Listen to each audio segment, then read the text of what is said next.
students, today we will start the chapter of civics, challenges of democracy. Yesterday we have discussed about the chapter challenges of outcomes, and before we have discussed gender, religion and caste, democracy and diversity.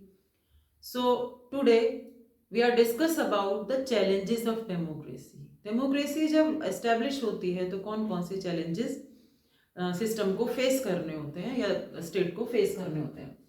तो these are the 3 challenges of democracy. 3 challenges होते हैं, 3 चुनौतियां आती हैं. Number 1 fundamental challenges. Fundamental क्या है? Then challenge to expansion and third challenge of deepening of democracy. तो first जो है हमारा फंडामेंटल है. फंडामेंटल में क्या है? Country face challenges in transiting in the democratic government. जब भी कोई नई गवर्नमेंट बनती है, नई डेमोक्रेटिक गवर्नमेंट बनती है, तो उसमें गवर्नमेंट के सामने कुछ चैलेंजेस होते हैं. क्या चैलेंजेस होते हैं? कि आफ्टर फॉर्मिंग द गवर्नमेंट उस स्टेट का कॉन्स्टिट्यूशन अच्छा बन जाए, उसमें पहला जो इलेक्शन है वो अच्छी तरीके से कंडक्ट हो जाए एंड एक स्टेबल गवर्नमेंट एस्टैब्लिश हो जाए. तो ये 3 चैलेंजेस फंडामेंटल चैलेंजेस के अंतर्गत आते हैं. सेकंड वन है हमारा challenge to expansion. Challenge to expansion में क्या होता है? इसके अकॉर्डिंग डेमोक्रेसी का फायदा सभी लोगों को होना चाहिए. ऐसा ना हो कि एक केवल मेजॉरिटी को है या केवल एक तबके को ही उसका फायदा हो रहा है. तो इसमें सभी को इसका फायदा मिलना चाहिए. यानी कि ऐसा ना हो कोई सोशल ग्रुप प्रभावित हो, उसको ना मिल रहा हो, किसी धर्म को ना मिल रहा हो, या वुमेन को वोट का अधिकार ना हो, या किसी के राइट्स को फंडामेंटल राइट्स को नुकसान पहुंच रहा हो. तो इस तरीके से देखा जाता है कि चैलेंज टू एक्सपेंशन यानी सभी का विस्तार होना जरूरी है. ये सेकंड में है जो चैलेंज आता है. थर्ड वन चैलेंज क्या है? Challenge of deepening of democracy. इसमें क्या होता है? इसका मतलब है कि यानी डेमोक्रेसी को स्ट्रॉन्ग बनाया जाए और ऐसी चीजें लाई जाएं जिसमें लोगों का ज्यादा से ज्यादा फायदा हो और वो गवर्नमेंट को एक तरीके से कंट्रोल कर सके. जैसे कि right to information. Right to information का राइट जब लोगों को मिला है, यानी लॉज लाना, उनको इम्प्लीमेंट करना, तो ये क्या है? राइट टू इंफॉर्मेशन यदि लोगों को मिल रहा है तो वो गवर्नमेंट को चेक कर सकते हैं, कंट्रोल कर सकते हैं. यानी कि सूचना का अधिकार उनके पास है. कहीं भी वो कुछ गलत देखेंगे तो उस लॉ के खिलाफ या उस कानून के खिलाफ वो आवाज उठा सकते हैं. तो अभी हमने पढ़ा फंडामेंटल चैलेंजेस, जहां पर हमने देखा कि गवर्नमेंट के फंडामेंटल क्या चैलेंज है.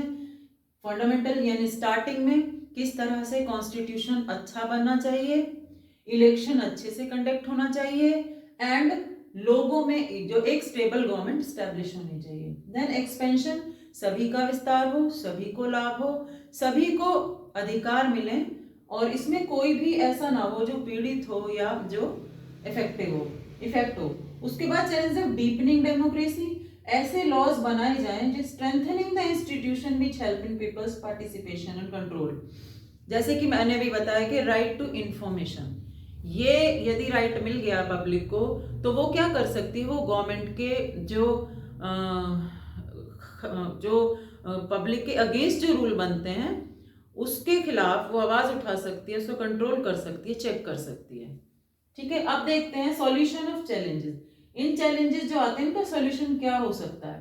पॉलिटिकल रिफॉर्म, राजनीतिक सुधार, and the laws which are not good for democracy.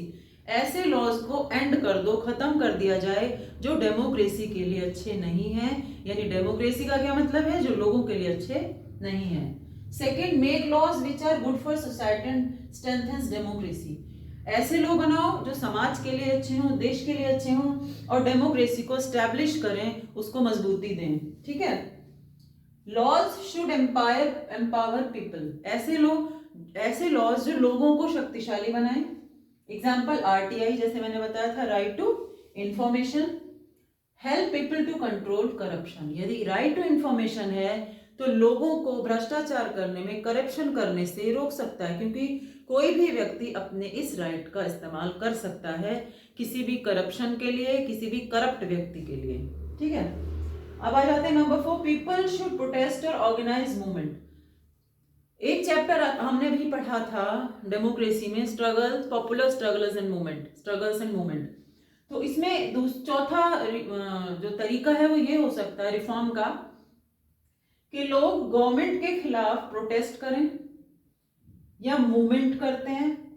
क्यों करते हैं? पॉलिटिकल रिफॉर्म लाने के लिए, राजनीतिक सुधार के लिए वो संघर्ष करते हैं या मूवमेंट करते हैं। ठीक है, this is most likely to succeed. और ये देखा गया है कि ज्यादातर जो मूवमेंट्स हैं उनके बाद पॉलिटिकल रिफॉर्म होता है, कोई ना कोई चेंजेस होता है। ठीक है, उसके बाद आ जाता है definition of democracy. We all know what is democracy. System of government by the whole population और all the eligible members of a state typically through elected representatives। ऐसी गवर्नमेंट जो कि लोगों के द्वारा, होल पब्लिक, पूरी पब्लिक के द्वारा इलेक्ट की जाती है और पब्लिक ही उनको रिप्रेजेंटेटिव बनाती है देश को रिप्रेजेंट करने के लिए। तो students, today we have discussed about some points, the chapter challenges of democracy, fundamental, then expansion, then deepening, किस तरीके से उसको स्ट्रेंथ दी जा सकती है, देन सॉल्यूशन में है पॉलिटिकल रिफॉर्म, अच्छे लॉज बनाए जाएं, खराब लॉ खत्म कर दिए जाएं, लोगों को कंट्रोल का, आरटीआई का उनको अधिकार हो, एंड पीपल शुड प्रोटेस्ट या मूवमेंट।